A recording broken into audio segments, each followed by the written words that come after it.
Good afternoon. We are delighted to be here today.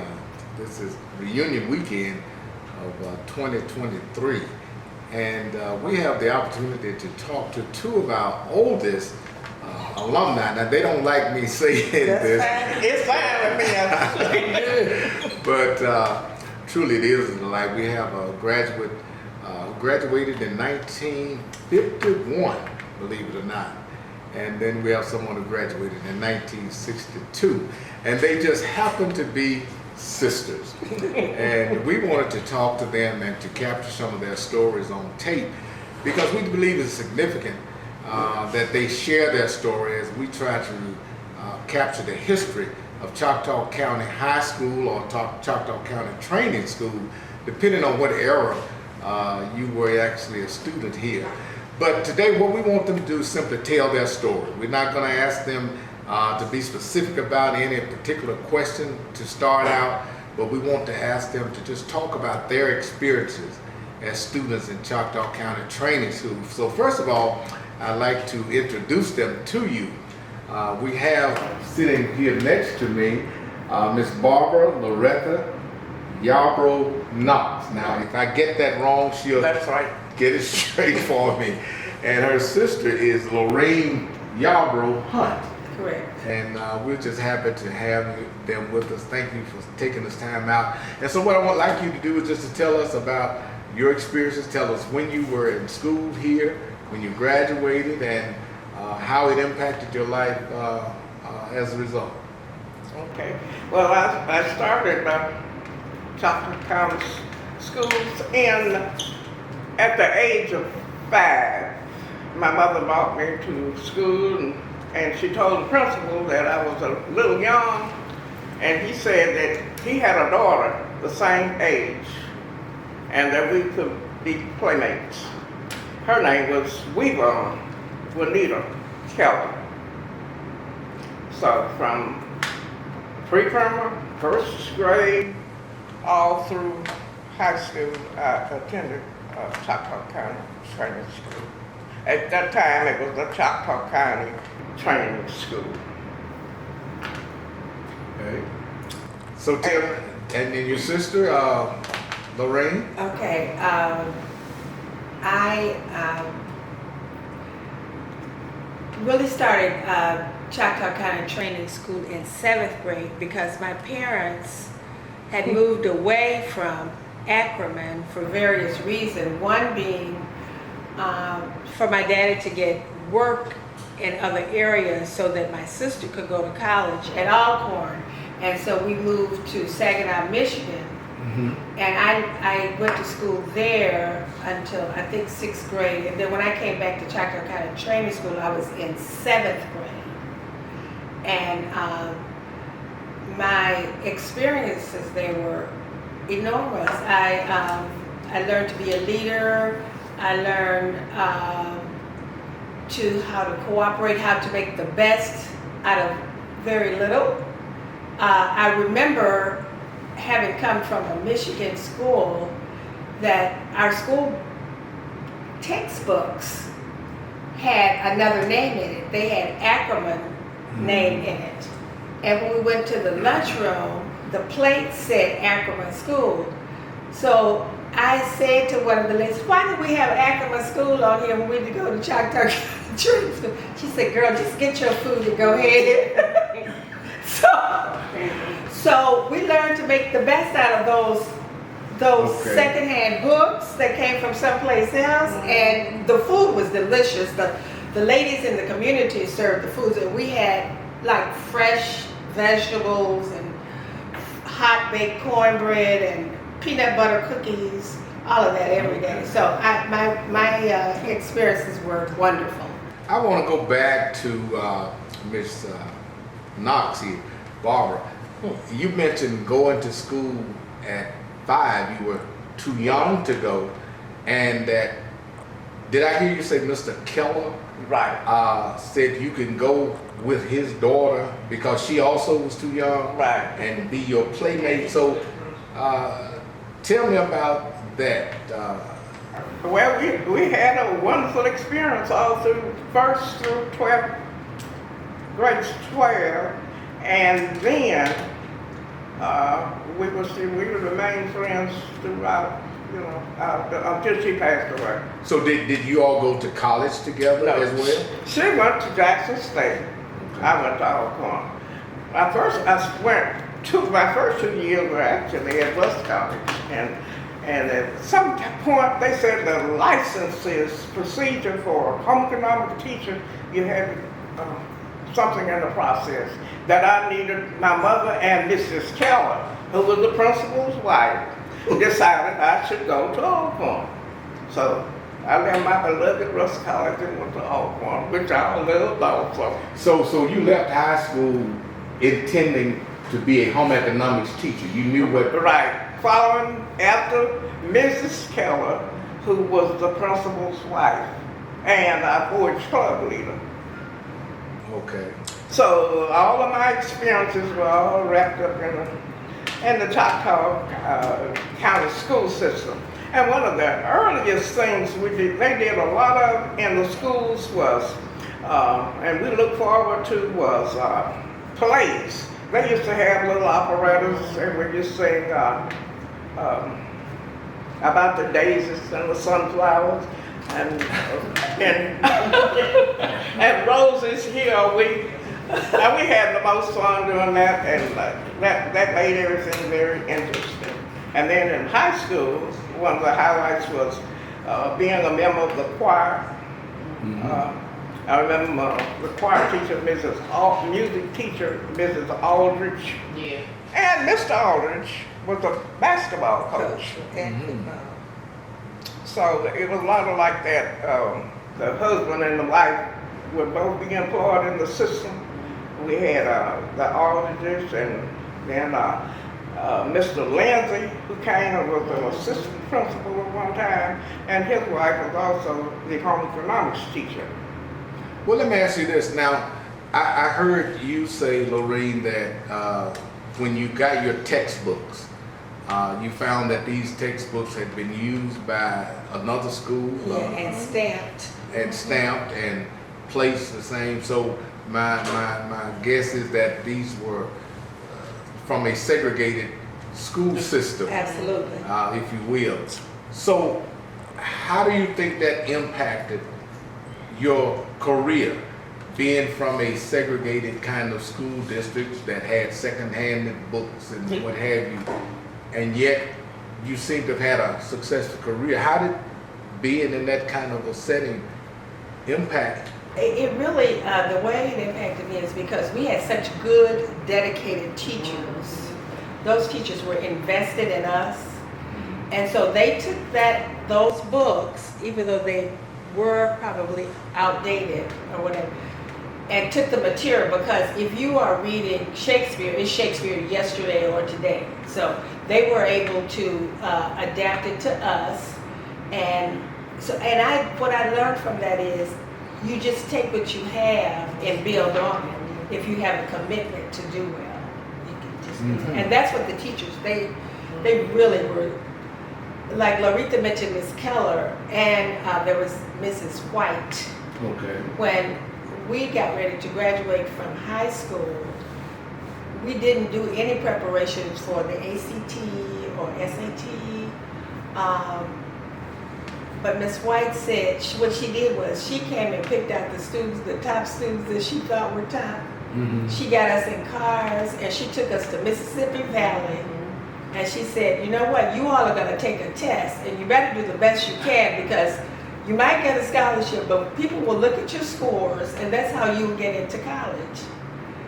And that's what we did. We took that, and I'm so grateful for her doing that for us, and my mother just like, yeah, go ahead. but those were the kind of people that we had here, and even though they were working from a disadvantage, they were working from not having enough resources, they still knew that, hey, this is a step that these children need to take to move from one place to another. So you're saying that even though you had less than, the teachers made up the difference with their compassion, their commitment, and even went as far as taking you Yeah, oh yeah, they To would college. take you to college and to, like, I'm sure people know how Mr. Thomas would just come and go to your house and say, I wasn't on a basketball team because I couldn't play basketball or anything else, but he would pick the other kids up and take them. Miss Keller would take us to Alcorn, to 4-H club meetings. Yeah, we went in their cars. We spent the night at Miss Keller's sister's home in Port Gibson because, of course, that time we could not stay in a hotel. So, in order for us to be there on time, we would drive to Port Gibson, spend the night with Miss Keller's sister, and she would fix us this most fabulous. It was fabulous to me being because it was chicken salad sandwiches. I'd never had that before. And she would just spread it out for all of the kids who would go. We would stay, eat there, and then go on the next morning to Alcorn. Well, I hear you say that when you did a field trip, Yes. in this case to Alcorn College, your housing was at one of her relatives' home. That's exactly correct. And so that's where you ate, and I guess you slept. slept. Oh yeah, we slept there. We had pallets because it was 2 of us, so we would sleep on the floor. But that was just like fun. That was just so much fun to get to do that. You know, so I was anxious to get to go to those state 4-H club events. So that was a little bit after your term, because I understand your sister's a few years younger. So in those early years, did Miss Keller or any of your teachers take the same kind of initiative to get you into college and to promote? Yes. Well, actually, everything, you see, our parents, well, my parents, they had not had the college experience, didn't know anything about that. So everything that you basically learned or did that went by outside of your home had to come from someplace. We didn't have television. You didn't get exposed to all of these things. So the only thing that you got exposed to that helped you was basically what the teachers in the school told you.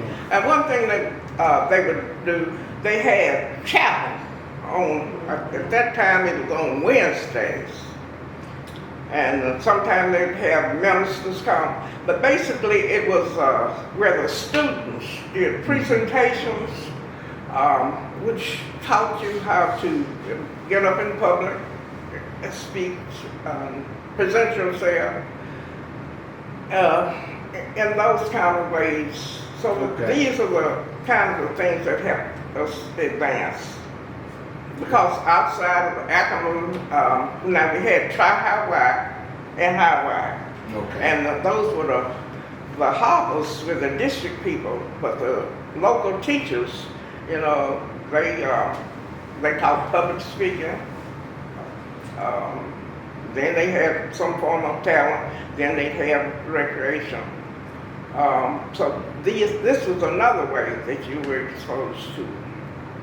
So what was the school like? You attended, I understand, the first school building for African American children, which is just a few yards away from us, I guess, where we're sitting now in this That church. is right. So what was that school like? Well, how many rooms and teachers and?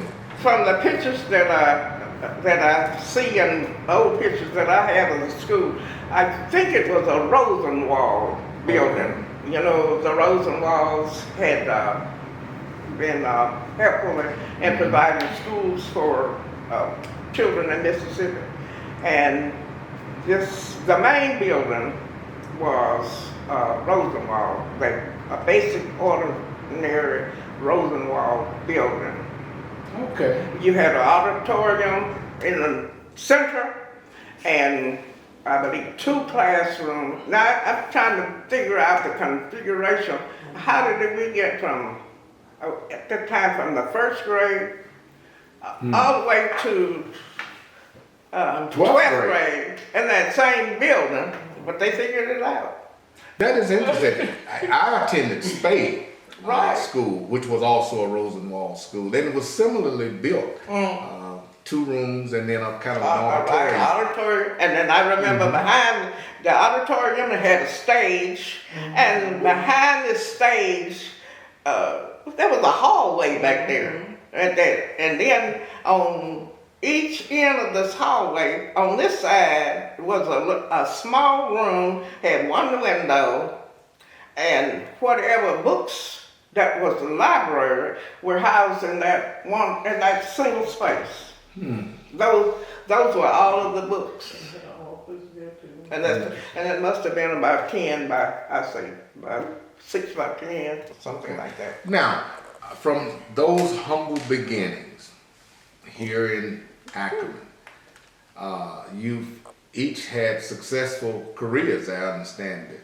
So tell me about how this district propelled you into the careers that you had. So talk about your careers and what you were able to accomplish, even though you started out in such humble beginnings.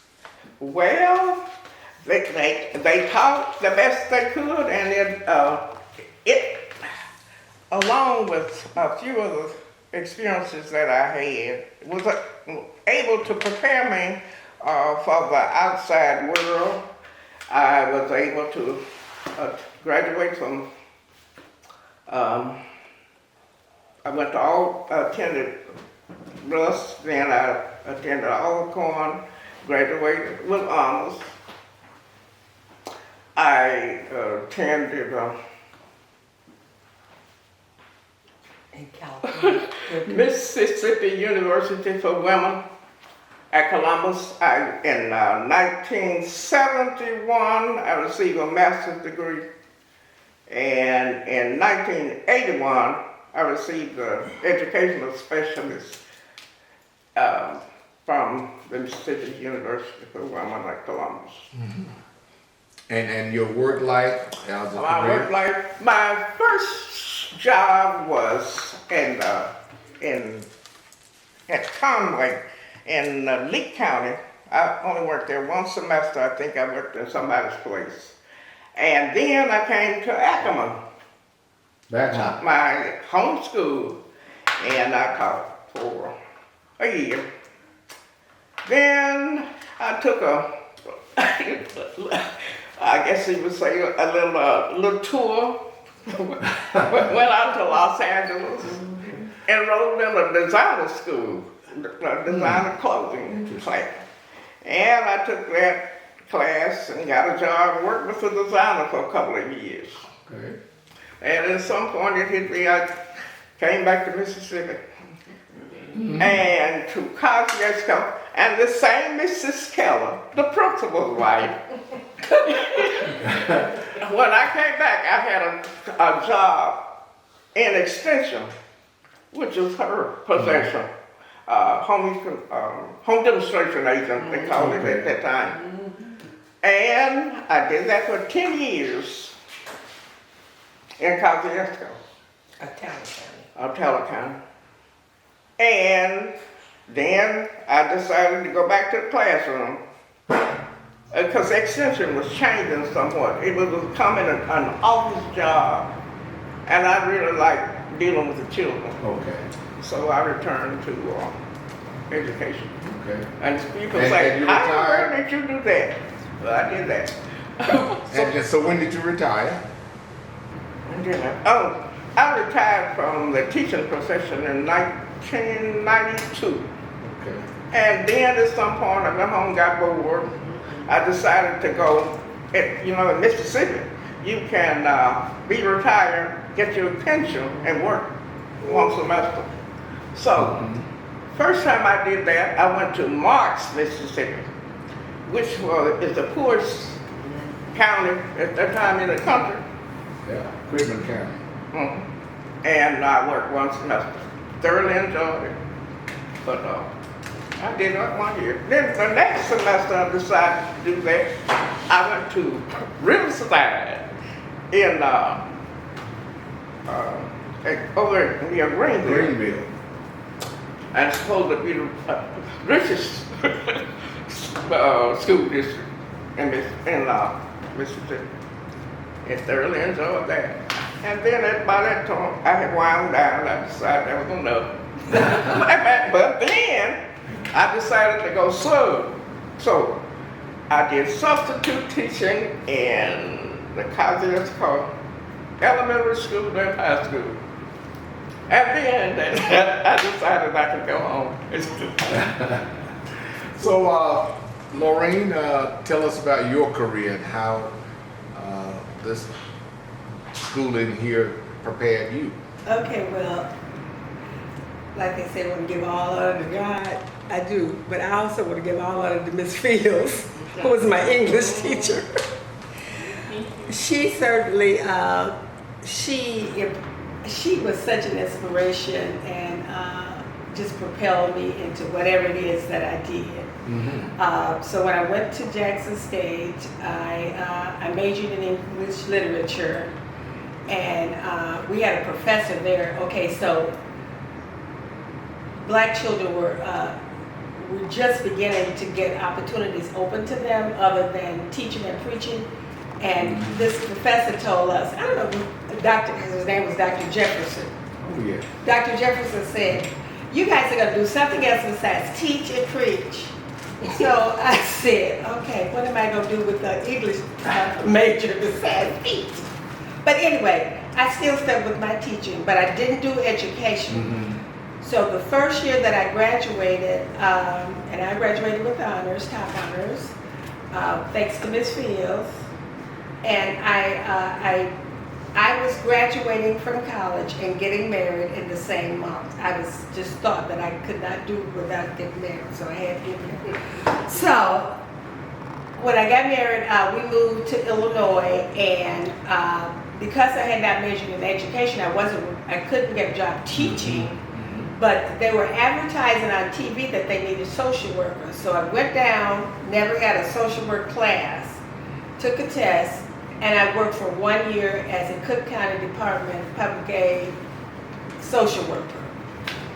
Anyway, I figured out that was not what I needed to do. So I started going back to school, and I got my education degree.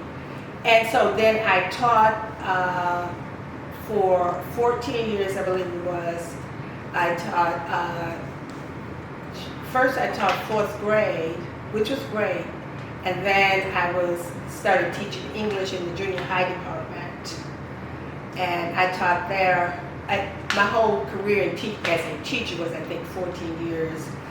Then I went to Concordia College. I'm kind of mixing the timeline up here though, but anyway, between that time I got my a master's in administration. And so then I became a principal. Okay. And I was a principal in a K through 8 classroom for 16 years. I retired in 2001 from the teaching profession and principal profession. And I was still young enough to have a lot of energy, so I got hired to do at 2 different universities to do train teachers.